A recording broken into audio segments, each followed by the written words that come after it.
Chapter 1, Part 2. A small gathering began to swell the house, tense and hushed.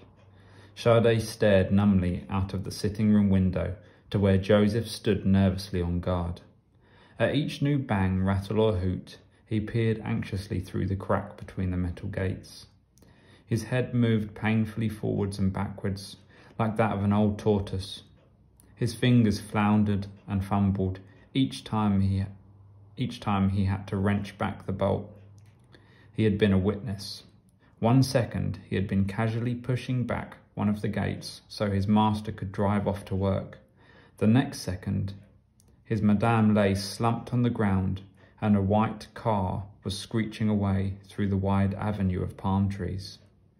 Uncle Tunde, Papa's eldest brother, arrived with the doctor. Sade and Femi huddled close to their father as he steered the doctor towards the sofa where Mama now lay. Her face stared upwards to the ceiling fan, with lips slightly parted and a tiny frown, as if there was only some small disturbance in a dream. But the flowers on the embroidered bedspread wrapped around her were drenched in crimson and told a different story.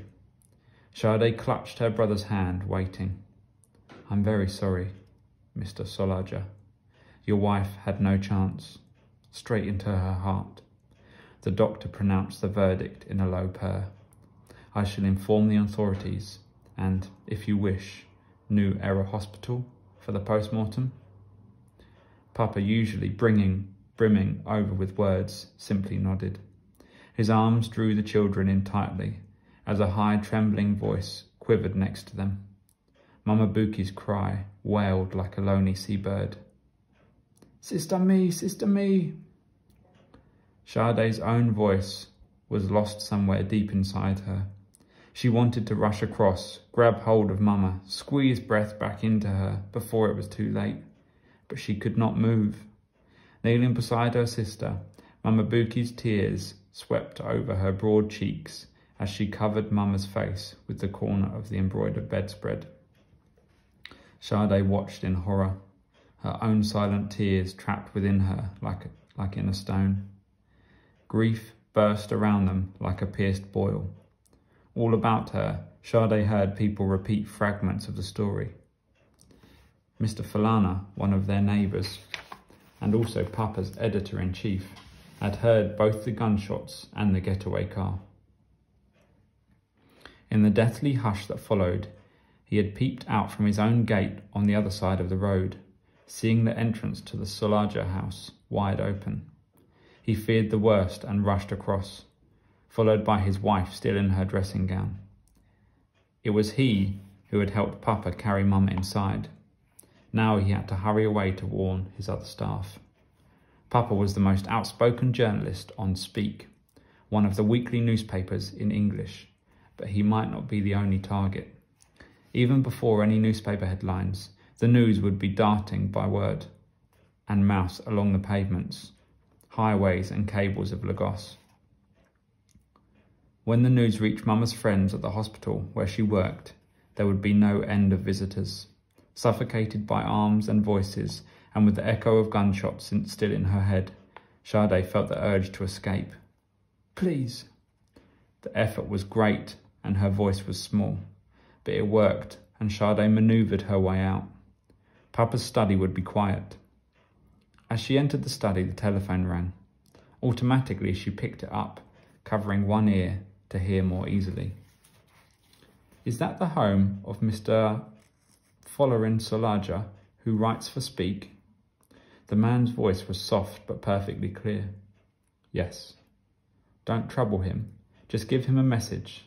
Tell him, if we get the family first, what does it matter?" The voice wrung the breath out of her, like a snake secretly squeezing her throat. Frantically, she signalled to Uncle Tunde, who had come to the study door. He strode across to Papa's desk, but as he reached for the receiver, there was a click. Sade struggled to repeat the horrible words. Her uncle's thick, greying eyebrows lurched up over his gold-rimmed spectacles. He looked very grave. A little later, Joseph unlocked the gates for a sleek white ambulance. The small crowd of mourners stood aside to make a pathway for the two men with a stretcher. Mama Buki led the hymn singing. Barely 2 minutes later, pressed between Mama Buki's heaving, swaying body and her father, who was silent and almost perfectly still, Sade watched them carry Mama away under a blinding white sheet. The ambulance door clicked shut. The windows were darkened glass and Sade could no longer even see the sheet. Everyone fell quiet. The only sound was of the ambulance's motor and of Joseph grappling once again with the gates. His old body pulled to attention as the vehicle backed out, as if in a final salute. That was all. Mama was gone. Uncle Tunde led Papa gently away. The plum-coloured swirls on Papa's tunic were splattered with gashes of a deeper scarlet, their mother's blood. "Take care of the children, please," Papa murmured to Mama Buki.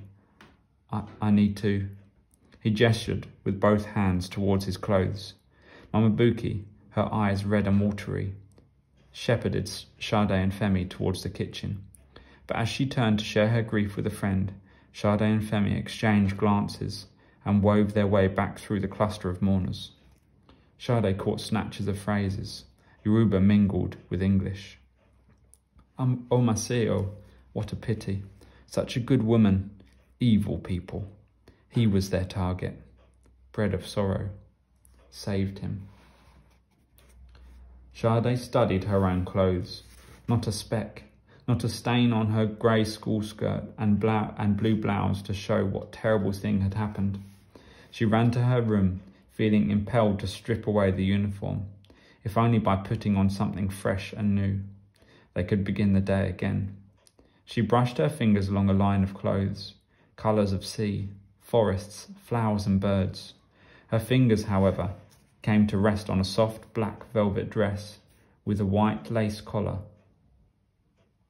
that Mama had made for her when Papa's father died. She wanted to lie down and make everything stop, but Femi was outside, calling her name, his voice urgent. "Come," he insisted, when she opened the door. Grabbing her hand, he led her to Papa's study, ignoring the room with visitors. Sade fully expected Uncle Tunde would tell them to leave when they crept into the study.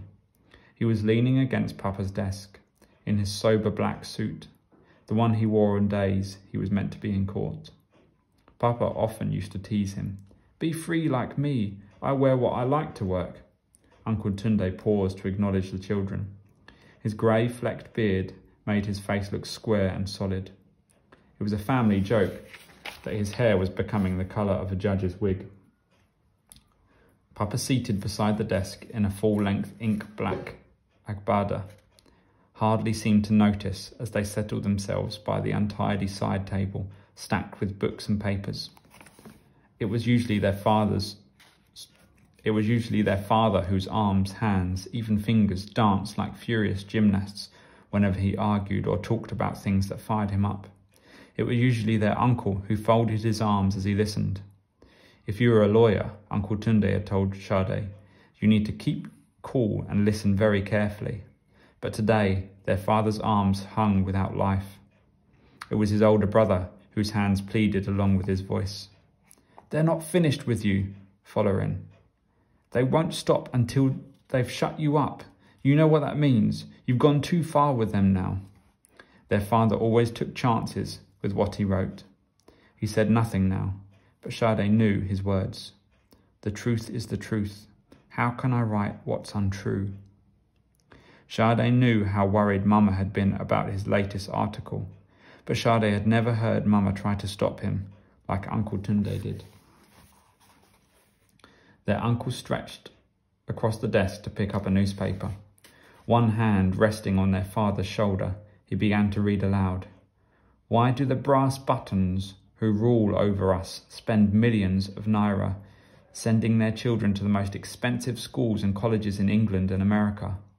How does a soldier, even a general, acquire so much money? And what about our own schools and colleges here in Nigeria? Our brass-buttoned generals shut them down when teachers complain they have not been paid, and when students complain they have no books. It seems they can still sleep easily in their beds, even though hundreds of thousands of our own children are not being taught. What a disgrace for a country that held some of the finest universities and schools in Africa. But then our commander-in-chief believes more in buttons than brains. Normally, Papa would have flared up. Every word of that is true. But today he was mute. His face was turned to the window that overlooked the front gate where the car had stopped. Their uncle slid the newspaper back onto the desk. You call your article Our Children's Future. What do you imagine will happen now to your own, Folarin? Uncle Tunde stared across at the two children. Femi chewed on his thumb. Sade sensed the tightness of his body. Small for a 10-year-old, but tough as a wire, Mummy used to say. Sade felt riveted to her chair. In all her 12 years, she had never heard her uncle, or any grown-up, talk quite like this. Normally, she and Femi would have been sent outside or to another room. Nor had she ever seen Papa like this before, as if his spirit had flown out from him. Uncle Tunde still did not hold back. Look, Folarin, we all know how brave you are, braver than most of us. But are you wise? You say our country must have writers to tell the truth, but tell me, what can you write from the grave? Scent from the pink magnolia beyond the window bars drifted inside, and Papa continued to gaze quietly at the window. For goodness sake, Folarin, look at what they've just done to Ken. The whole world was shouting, Sarawiwa must not hang. But did His Excellency, Commander-in-Chief, General Abacha and his soldiers care? Of course not. So what will hold them back with an unknown writer called Solaja? To them you are just another trouble-making pen pusher. Look, if you get out of here, join Delhi and London. At least you can go on writing. Let the outside world know what's happening to Nigeria. What good is the truth on the lips of a dead journalist? And in that state, you wouldn't be much good to your children either. Femi couldn't take any more. Pushing back his chair, he ran to their father. Sade followed, as if to protect him from further attack. From the government's secret bullets or from Uncle Tunde's razor-sharp words, she was not quite sure.